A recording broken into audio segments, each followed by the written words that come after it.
Thank you for tuning in to the Roach Show. This is the first video version of the Roach Show, so we're just going to be doing quick interviews.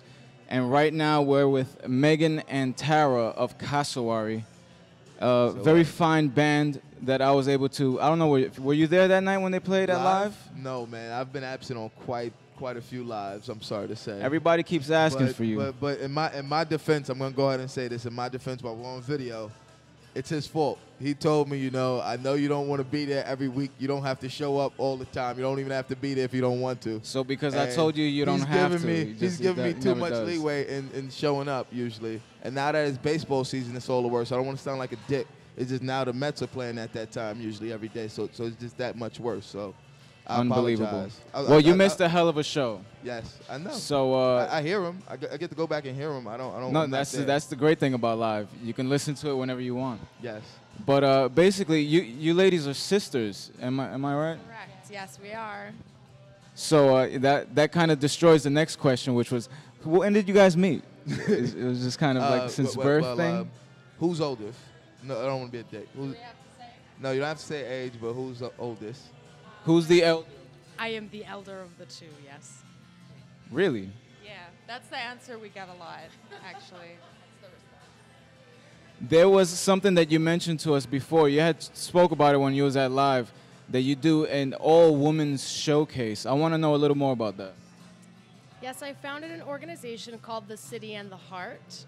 You can go check it out at facebook.com/thecityandtheheart. And basically, it's an all-female, unsigned singer-songwriter organization. It's basically just to provide a supportive community for women like myself and my sister who are trying to be artists in New York City. Basically, what we do is we have a showcase series where you can see some of the amazing talent that is showcased here in New York. Right now, all of the shows are booked at Parkside Lounge in the Lower East Side. However, we are branching out to Brooklyn and hopefully to Queens very soon. And also, we are going to be putting out a compilation record featuring a song by each of these amazing artists. So be on the lookout for that soon this year.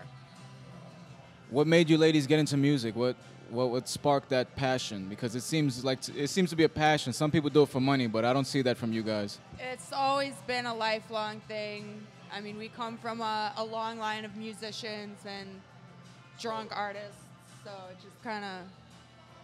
So just like, who are a few of your influences, like musically, that made you, like when you listen to them, you said, I want to do that? Who are musicians or acts or like that make you want to do that? We would probably have to go back to like 1991 when we shared a little room and had like a tiny AM FM radio and listened to like Criss Cross and Boys to Men and Paula Abdul. See, no, you're speaking those terms now. New Jack Swing, baby. Way back. Yeah, all that stuff. And in addition to that, I mean, of course, that like old school pop music, R&B, rock and roll. Our parents are just huge music fans. Our dad took us to all kinds of rock concerts. He got us into punk rock and ska and stuff when we were little. And my mother is a trained opera singer and a flautist. Wow. and a pianist as well. So she just instilled in us like the value of really honing your musical craft and also expressing yourself emotionally through music. You see, I come from a musical family, but not an immediate musical family. Like, really just my brother raps, but that's as far as it goes. But then you look back to like my granddad and shit like that. He was like a classical guitarist in Puerto Rico and shit. So you could really pull influence from anywhere. So at what age did you first pick up an instrument and say, this is where I wanted to go with it? For me, it was a trial and error kind of thing. I tried a few different instruments. I tried piano, I tried violin, but my first love was really the saxophone. And I played that for many, many years. And then in college, I started to fiddle around, no pun intended, with the guitar and the bass, playing in my friends' bands and stuff. And then as I got older, I just kind of found my own voice as a singer-songwriter. So that's kind of my main thing now, is singing and playing guitar. And Tara's is different. Does the hairbrush microphone count? It does, as does singing in the shower, because I admit, you catch me in the shower, I will sing some shit that you probably wouldn't want to hear. And he'll hit some notes that you probably think that he couldn't do. That's nice. Get the choir boy. Got that Boys to Men Just shit. like today, I'm not gonna lie, I was singing Purple Rain while I was in the shower. Don't know why. It was just in my head. Love Prince. See, I hear Prince's bathroom is wired for sound anyway, so you're like halfway. You're halfway to becoming Prince. Halfway to becoming Prince. And I guess being a big Michael Jackson fan helps as well. So I'm already almost there. Just got to cross over. One of the questions that it always comes to mind whenever I meet new acts is, how did you get the name? What is Cassowary? I'll let Tara take this one.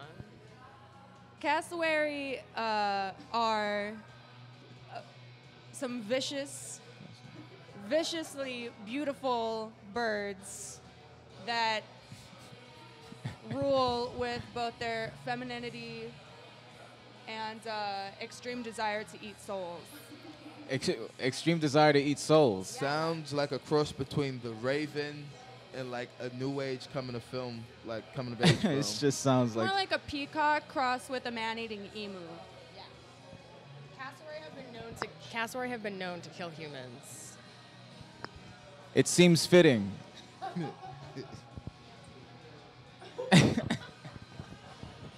So where do you plan on taking this music thing? I know you said you have the compilation record coming out pretty soon. I know as a collective you guys are playing shows because I've seen you play. So what's next? We're just going to keep on building up the community, the city and the heart, and also keep working on our own art, of course. We also have our own solo projects, and we collaborate with other people. We're just constantly making music, and we just hope that we can share that with everybody. Basically, New York is full of so many talented musicians that we're constantly meeting, that are constantly moving here, some of whom we've met in college or high school that have found their way to New York City that we're working with constantly, and there's no end in sight. And I mean, just New York's really like the crossroads of the world, really. You can meet someone from anywhere here. That was very poetic. Thank you. Wasn't trying for that, but thank you. I appreciate it. But it's You're from Hawaii. See, this is news. You guys are from Hawaii? Which has a very rich native music culture and history. The guy, I don't remember his name, but I don't want to say he was fat, but he was like this obese guy that played the ukulele. The one who remade It was Somewhere Over the Louis Rainbow. Armstrong song. Yes. Israel Kamaka Viva Ole, or Brada Is. Yeah, I can never get it right. I have it, but I love that song because it's liked on my Pandora. It has a thumbs up on multiple stations. Being that you guys are from Hawaii, did that have an effect on you when that entire thing happened? Because I saw a video where they took his ashes, they sprinkled it in the ocean, like. Yeah, it was very moving, and it's amazing because, like you were talking about how New York is a crossroads, so is Hawaii because it's in the middle of the Pacific Ocean. So, you have people from all different cultures, all different countries coming together, from Asia, from America, from Africa, from the different Polynesian islands. And it was just like so moving because it really brought everyone together, whether it was people that have been in Hawaii forever or people that had just moved there, because he was just such a beautiful soul and he was a great artist and he brought us all together with his music. And so, of course, that was very inspiring. Big shout out to Iz. I know his soul is still lurking around Hawaii, the beaches.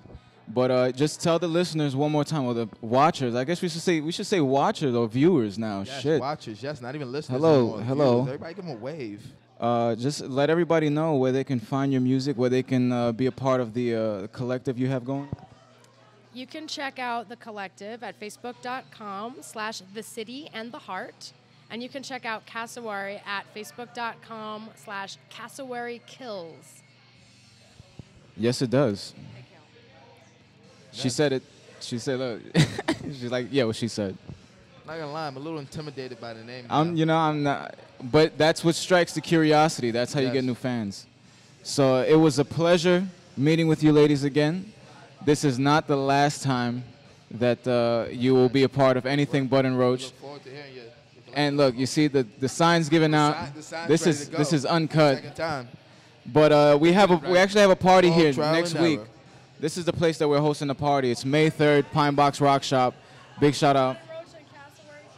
So definitely Yes, come May down for 3rd. that. And with that, thank you, ladies. Yes, thank you. Psh.